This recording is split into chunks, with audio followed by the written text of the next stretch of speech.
বেইজিংয়ের রাত এখন অনেক গভীর। চীনের রাজধানীর ব্যস্ত সড়কগুলো ধীরে ধীরে শান্ত হয়ে এসেছে, কিন্তু শহরের একটি গুরুত্বপূর্ণ সরকারি ভবনের ভেতরে তখনও আলো জ্বলছে। কূটনীতির জগতে এমন অনেক সিদ্ধান্ত থাকে যেগুলো প্রথমে সংবাদ সম্মেলনে নয়, বরং বন্ধ দরজার ভেতরেই জন্ম নেয়।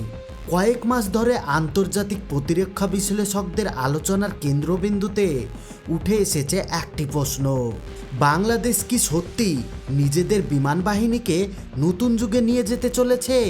আর সেই প্রশ্নের কেন্দ্রেই রয়েছে চীনের অত্যাধুনিক জে-10সি মাল্টি রোল ফাইটার জেট। বিষয়টি নিয়ে এখনও নানা আলোচনা চলছে। আনুষ্ঠানিকভাবে সব তথ্য প্রকাশ না হলেও আন্তর্জাতিক বিভিন্ন প্রতিরক্ষা বিশ্লেষণ এবং গণমাধ্যমে বারবার উঠে এসেছে, বাংলাদেশের বিমান বাহিনীর আধুনিকায়নের পরিকল্পনায় জে-10সি একটি গুরুত্বপূর্ণ সম্ভাবনা হিসাবে বিবেচিত হচ্ছে। যদি এই পরিকল্পনা বাস্তবিত হয়, তাহলে কি বদলে যাবে দক্ষিণ এশিয়ার আকাশের শক্তির ভারসাম্য? কেন এই একটি যুদ্ধবিমান নিয়ে এত আলোচনা? আর কেন বিশ্বের সামরিক বিশ্লেষকরা বলছেন বাংলাদেশের প্রতিরক্ষা নীতিতে এটি হতে পারে একটি নতুন অধ্যায়? আজকের ভিডিওতে আমরা জানব সেই পুরো গল্প। তাই ভিডিওটি শেষ পর্যন্ত দেখুন, কারণ শেষের অংশে আমরা জানব বাংলাদেশের বিমান বাহিনীর ভবিষ্যৎ পরিকল্পনা নিয়ে এমন কিছু তথ্য যা হয়তো অনেকেই এখনও জানেন না। স্বাধীনতার পর থেকেই বাংলাদেশ সবসময় একটি নীতিকে গুরুত্ব দিয়েছে: প্রতিবেশী সবার সঙ্গে বন্ধুত্ব, কারো সঙ্গে বৈরিতা নয়। কিন্তু পৃথিবী যত এগোচ্ছে, প্রযুক্তি যেমন বদলাচ্ছে, তেমনি বদলাচ্ছে নিরাপত্তা ব্যবস্থার ধারণাও। আজকের দিনে একটি দেশের অর্থনীতি যেমন গুরুত্বপূর্ণ, তেমনি গুরুত্বপূর্ণ তার আকাশসীমা নিরাপদ রাখার সক্ষমতা। কারণ আধুনিক যুগে একটি দেশের প্রতিরক্ষা শুধু সেনাবাহিনীর উপরে নির্ভর করে না, সেখানে বিমান বাহিনী, নৌবাহিনী, সাইবার নিরাপত্তা এবং গোয়েন্দা প্রযুক্তি সব কিছুই সমান গুরুত্বপূর্ণ। বাংলাদেশও সেই বাস্তবকে সামনে রেখেই ধীরে ধীরে নিজেদের প্রতিরক্ষা সক্ষমতা বাড়ানোর পরিকল্পনা করছে। আর এই কারণে জে-10সি নিয়ে এত আলোচনা। প্রথমে জেনে নেওয়া যাক জে-10সি আসলে কি। চীনের তৈরি এই যুদ্ধ বিমানটি একটি 4+ জেনারেশন মাল্টি রোল ফাইটার, অর্থাৎ এটি শুধু আকাশের অন্য বিমানের সঙ্গে লড়াই করার জন্য নয়, প্রয়োজনে স্থল লক্ষ্যবস্তুর ওপরও অত্যন্ত নির্ভুল হামলা চালাতে সক্ষম। এই বিমানটির অন্যতম বড় শক্তি হল এর ইচ্ছা রাইডার। সহজ ভাষায় বলতে গেলে এটি এমন একটি রাডার যা একটি সময় একাধিক লক্ষ্যবস্তু শনাক্ত করতে পারে এবং অনেক দূর থেকে সম্ভাব্য হুমকি সম্পর্কে পাইলটকে সতর্ক করে। এর পাশাপাশি রয়েছে আধুনিক ইলেকট্রনিক ওয়্যারফেয়ার সিস্টেম, উন্নত সেন্সর এবং নেটওয়ার্ক ভিত্তিক যুদ্ধ পরিচালনার সক্ষমতা। ফলে শুধুমাত্র একটি বিমান নয়, পুরো একটি আকাশ প্রতিরক্ষা ব্যবস্থা অংশ হিসাবেও এটি কাজ করতে পারে। অনেকেই প্রশ্ন করেন, বাংলাদেশের মতো একটি দেশে কি সত্যি এত উন্নত যুদ্ধবিমানের প্রয়োজন আছে? উত্তরটা নির্ভর করছে ভবিষ্যতের নিরাপত্তার পরিস্থিতির ওপর। বিশ্বের প্রায় প্রতিটি দেশেই এখন নিজেদের প্রতিরক্ষা আধুনিকরণ করছে। দক্ষিণ এশিয়াও তার ব্যতিক্রম নয়। ভারত নতুন প্রযুক্তির যুদ্ধবিমান যুক্ত করছে। চীন নিয়মিত তাদের বিমান বাহিনীকে আরও শক্তিশালী করছে। পাকিস্তানও নিজেদের বহর আধুনিক করার কাজ চালিয়ে যাচ্ছে।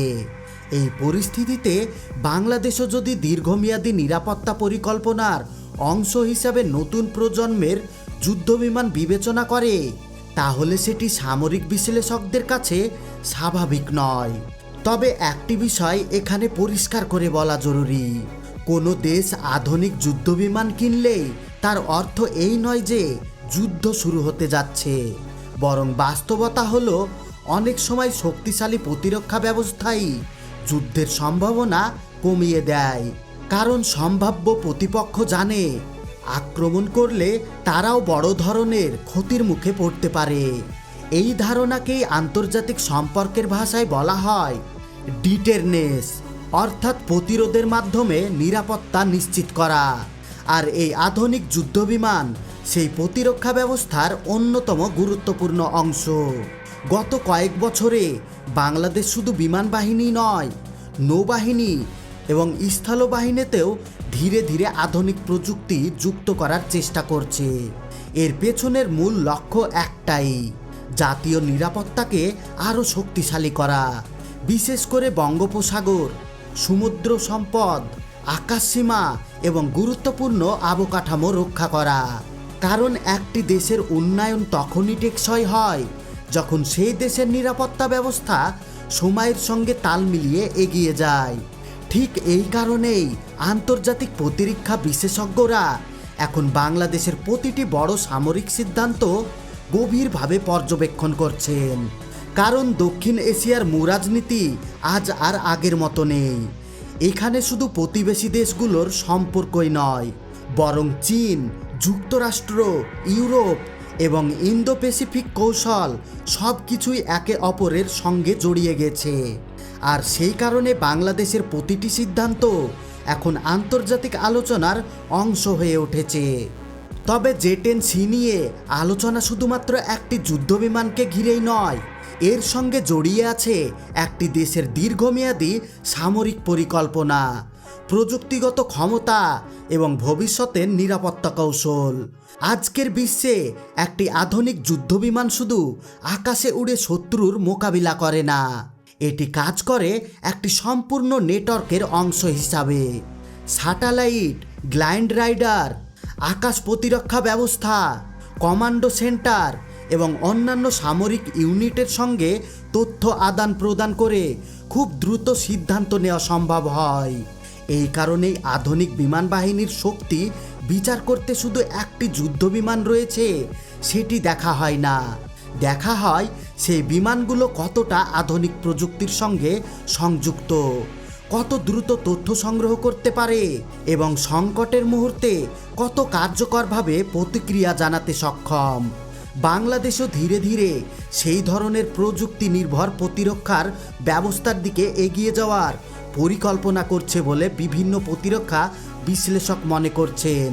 আর যদি ভবিষ্যতে জে-10C এর মতো একটি আধুনিক প্ল্যাটফর্ম বাংলাদেশ বিমান বাহিনীর বহরে যুক্ত হয়, তাহলে সেটি শুধু নতুন একটি যুদ্ধবিমান যোগ হওয়ার ঘটনা হবে না, বরং সেটি হবে প্রশিক্ষণ, রক্ষণাবেক্ষণ, প্রযুক্তির ব্যবহার এবং অপারেশন সক্ষমতার ক্ষেত্রেও একটি বড় পরিবর্তন সূচনা।